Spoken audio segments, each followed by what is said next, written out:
This is not the video I plan to share this week. Ooh, spooky keyboard noises, spooky keyboard noises, boo! I don't know if my mic's going to pick up any background noise, but there's a lot of tree removal going on in the area, so if you hear like chainsaws and stuff, that's that. So this week's video was supposed to be a fun travelogue type video documenting my birthday trip to Kentucky. It was for my 35th. I had picked a town I'd never been to before. Like, I've never been anywhere in Kentucky before, but I specifically picked a town that had some cool history and stuff that I wanted to learn about. We were scheduled to leave the first weekend of October because that's when my birthday is, and it was going to be a lot of fun. But we canceled those plans indefinitely because Helene ripped through our area, and I didn't really feel comfortable leaving the state and my house and my cats behind when there was no power and we had a giant hole in our house. Skip to this time if you want to skip the hurricane talk and go straight to the writing and birthday called type stuff. I'm not going to compare what happened in my area to what happened in Asheville or to the damage sustained by Milton, but we did get hit where I live. It kind of looked like an angry kid took a diorama of my town and then just like threw it down a flight of stairs. Like, that's how messed up my area looked when it got done. I didn't take very many pictures because I kind of shut down a bit and I didn't want to deal with it. But my husband and my mom took a couple pictures. We walked downtown day after the storm, I don't know, within the first like 2 days of the storm, and it was not great. We had to climb over and under trees, and we had to duck underneath power lines. Like, duck. I'm only 5'7", and I had to duck under power lines because they were like that far down. Some parts of the roads, there was just no getting through. Like, even on foot, you were not getting through that area because there were so many down trees and so many down power lines that it just wasn't going to happen. I saw houses split in half by fallen trees. Would not surprise me if a lot of homes in my neighborhood had to be torn down and completely rebuilt because we had a lot of really tall pine trees and a lot of really tall oak trees, and a very large percentage of them are no longer here. You know, we're still on like the third week since the hurricane, and we're still, like I said, doing cleanup. Like, there's chainsaws from sun up to sundown every day. People are still trying to clear stuff out of the way. As you can see though, I'm alive and so is my husband and our kid. Our cats also made it out pretty decently. 2/3 of the cats thought this was the coolest thing to ever happen to them, but my poor black cat, she basically went feral for that first week. We saw her just long enough for us to know she hadn't run away every day. Right about the time I was wondering if maybe she like jumped through the hole in the roof and like parkoured out of our house, I would go inside and I would just happen to see like her tail darting around a corner, or she would make eye contact with me and then bolt. So she didn't escape. She just was really messed up about it. You know, outside of that, you know, they weren't like harmed. So, yay. We didn't have any power until October 7th, which is what, 10, 11 days? But we had water, we had access to food and supplies, and my husband went to the car every day to charge our electronics and make sure that we were able to get local news updates and stuff. So it sucked and it was not fun by any means, but we weren't as bad off as we could have been. Did our house suffer some damage? Yes. Do I want to talk about it? Not particularly, but for the sake of clarity later on in the video, I will say that the damage was mostly in the room where my library was. So I lost a few of my books, you know, a few sentimental things that I won't be able to replace, but pretty much everything we lost is just stuff, and I can replace stuff. It sucks, but me being upset about it is not going to change what happened. So it is what it is, and we move forward, I guess. That's all you can really do. I did feel a lot of guilt because I wasn't out there like helping my neighbors clear trees or do volunteer efforts, but I needed to focus my attentions on my 3-year-old and make things as normal for him as possible. I know that was important work, and I shouldn't feel guilty about that. And I know a lot of that guilt and helpless feeling was, you know, a trauma response. but it is incredibly exhausting trying to be positive all the time. And I couldn't help feeling like I wouldn't feel so anxious about our situation if I could just like get out there and get my hands dirty and like help clean some stuff up. Like, even if it was just like raking up some leaves or something, I felt like just doing anything would be better than us just sitting there waiting. Unfortunately, the day that I decided I couldn't take that anymore and I decided to do something to help clean, I not only broke my toe before I even got started, but I broke the chainsaw before I even made a visible dent in our backyard. So maybe not the best idea I've ever had. I'm not even kidding about the broken toe thing. I rounded a corner and slammed my foot into a bench before I even put my socks on. And like, granted, I've already broken that toe once this year, but I think I broke it a little bit harder this time. So I might not be the best person to have on your apocalypse team unless you just really like someone that cracks jokes and is willing to decorate your bunker with snarky cross-stitch quotes. But things are slowly getting back to normal. I don't know how long it's going to take before my neighborhood starts to resemble itself again, or I don't know what kind of residual trauma we're going to have to work through. But the insurance people are starting to come and assess the damage, and we just have to see what they say and how they want us to proceed. All I can do is take it one day at a time so I can be present for my family, and that's what I'm going to do. I don't have a solid internet connection right now, so I can't really do any in-depth research about where you can donate if you're interested in helping hurricane relief efforts for Helene or for Milton. But I know Red Cross and United Way and World Kitchen and local humane societies are usually a pretty good option. And there's usually some GoFundMes as well for helping get businesses and families back on track if you want to look those up. I can't really think of a good segue from talking about Helene damage to my writing stuff, but I really want to move on. So just pretend I said something witty to mark the transition. As I discussed in my last video, I am doing the Pathfinder's Writing Collective Challenges this year instead of NaNoWriMo. One of the things you have going on with Paraiko, is how they've shortened it, is Pathtober, which is similar to NaNoWriMo's Preptober, but Pathtober has a bit more to it. Because the challenge is super customizable, you're picking out your path, you're picking out your pace, your goals, and figuring out everything you're going to need to do to be successful. And it requires a little bit more thought and consideration and self-reflection than Preptober. You've got a lot of stuff you need to pin down. It's important that you really sit with yourself and figure out what you want and what you need and how you're going to be able to go about achieving it. I already announced my project over on Instagram, but I'm really happy with the graphics that I made for the announcement, so I'm going to reuse them here and show you that, and then I will let you know how my prep work's going for it. So the working title is going to be Hook Rising, which to me makes it pretty obvious that it's going to be a Captain Hook origin story, but in case it isn't, it's a Captain Hook origin story.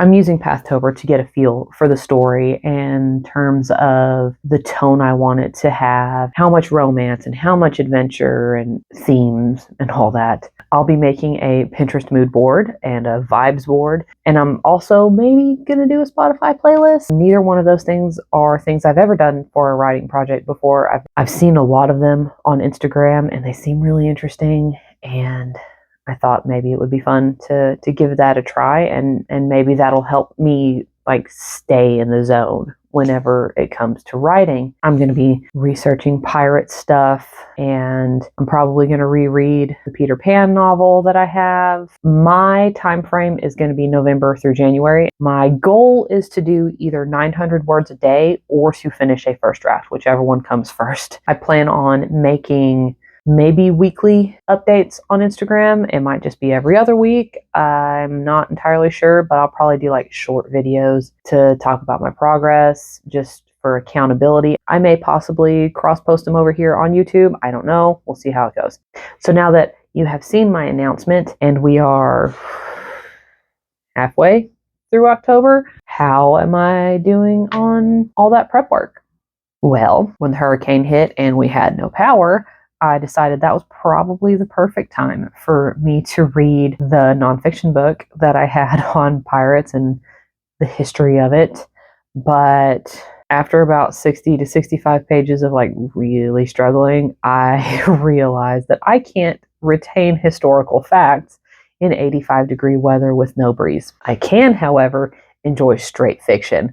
So I just pulled a couple of the books that I salvaged out of the library and read those instead. But we have power now, which means I have air conditioning, and we still don't have internet, which means I still don't have the distractions.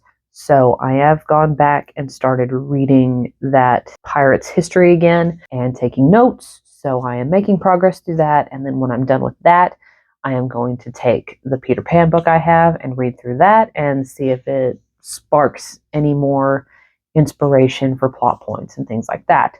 All of my notes and stuff are on Google Docs, which is pretty hard to load up when I'm just using like mobile data. So I haven't really gone through any of my old notes yet, which might turn out to be a good thing because I won't be biased by the things that I've started in the past. I'm trying to think of the positives of not having internet. So I'm going to pretend that it's a good thing that I can't look through my old notes. I've had some snatches of dialogue come to me in the last few days, so I've written those down so I don't lose them. Right now I'm trying to settle on whether to tell the story in just Hook's point of view or the FMC's point of view, or if I want to alternate between both, but I'm kind of leaning toward Both is good. I won't be doing too much outlining because that seems to be the quickest route to making me hate a project. That's kind of what has currently killed Halfway Haunted. So I'm not going to do a whole lot of outlining. I have started the mood board on Pinterest, so I will put the link down in the description, and the Spotify playlist is fledgling at best. It's only got a couple songs on it, but I'll go ahead and put the link down there as well if you want to listen to it. You will note that I did not put the Pirates of the Caribbean theme song, even though that's like the song that you use if you're going to be writing a pirate story. While I love a good music score, and Pirates has a great one, I guess what I'm compiling isn't so much the overall vibe of like this is a pirate adventure, so much as I'm compiling songs that have lyrics that either speak to a plot point or the theme of the story, or songs that make me get like a better feel for my characters, if that makes any sense. But I don't know, like I said, I've never done a Spotify playlist before for a book, so I could be going about it wrong. Whatever, I don't know, it's gonna work for me, so that's what it needs to be, I guess. And I know I didn't give you a whole lot to go off of plot wise, but if you have any songs that you want me to listen to, drop them down below in the comments. They don't even have to be songs you think would fit the vibe of the story or characters or anything, just songs that you really like. I really like discovering new to me artists and, sharing music and bands that have meant a lot to you. It's kind of like sharing a piece of yourself, which I think is really cool. Considering how October has started, I've gotten a lot of prep work done for this Pathtober. And once the internet comes back, I'll be unstoppable. Actually, I'm going to be super stoppable because the internet is relentlessly distracting for me. But for now, I think I'm only a little bit behind in where I wanted to be. And that's mostly because I wanted to also spend some time going through and looking at other people's projects and their time frames and what they're writing so that I could follow some Instagram accounts and tell them I was excited about their stories. And I haven't really had a chance to do that, but other than that, I've pretty much done most of the stuff that I wanted to get done this month, or I'm at least on track to having them done. So, yay. And that's all I have for the Paul Ryko updates, which leaves us with the last thing that I wanted to share in this video, my birthday book haul. Even though the hurricane uprooted, no pun intended, all of my birthday plans, my husband, being the sweetheart that he is, did not want the day to go unremarked. So he convinced me to go to Second and Charles and look at books and try to replace some of the ones that I lost. So I haven't had the energy to actually see which books I need to replace. So I just focused on finding books that I didn't have. So these are the books that I got. Second and Charles had a 4 for $10 deal on a couple tables worth of books, and their yellow label clearance was buy one, get one. So I think they did pretty good. Here we go. The first one I got is Our Souls at Night, which is a Netflix film starring Robert Redford and Jane Fonda, but I have not had Netflix in several years, so I have not seen the movie, but it's not a very long book, so I thought, give it a try. Just scoot McCloche out of the way. The next one is When Dimple Met Rishu. Rishi, you donut. Rishi. Which apparently was the inspiration for the Netflix original series Mismatched. Again, I don't have Netflix, so I have not seen Mismatched, but seemed interesting. Rom-com type vibes is what I got out of the back, so I'm looking forward to it. The next book that I got was Agnes at the End of the World, which seemed pretty interesting. It's perfect for fans of The Handmaid's Tale, Parable of the Sower, and Wilder Girls. I'm really bad I haven't read any of those, but it seemed interesting. So, Agnes at the End of the World, book number 3. This next one is nonfiction, I believe. Yeah, it's a memoir. Is Reading Lolita in Tehran, an exploration of resilience in the face of tyranny and a celebration of the liberating power of literature. It sounded really interesting, so I'm gonna give this one a shot. Reading Lolita in Tehran. So the next book I got wasn't actually part of any sales, but Love in the Time of Serial Killers. I mean, that's a great title. And then, the logline, Can True Love Survive Her True Crime Obsession? Like, come on, that sounds hilarious. And I am very excited to read it. This is one of the buy one, get one sales, the yellow label clearance. Here Be Dragons. This is something that has been on my Goodreads TBR for a very long time. I'm fairly certain I didn't have this book before. I'm pretty sure it was just one that I had on my TBR on Goodreads, but I saw this one. It was on the BOGO sale, so had to get it, right? The last book that I got was also the only hardcover that I got, and it is The Ghost Rider. Writer, not rider, like the Nicolas Cage movie. Writer, as in that's what I want my career to be. It seemed like it was going to be like a gothic mystery, dual timeline kind of thing. Seemed interesting. Had to pick it up. Buy one, get one free. Yeah, for sure. And those are the books that I got for my birthday. So if you've stuck around for this entire video, thank you very much. If you skipped parts, I don't blame you. I had a lot of ground I wanted to cover in this video, and I just figured I'd get it all out in one go, because if my internet company has to dig to get our internet lines put back in, there is no telling how long it's going to take before I get my internet back, because right now there are so many tree branches piled up all the way down the side of my front yard. I can't see over them, and it's just getting taller every day.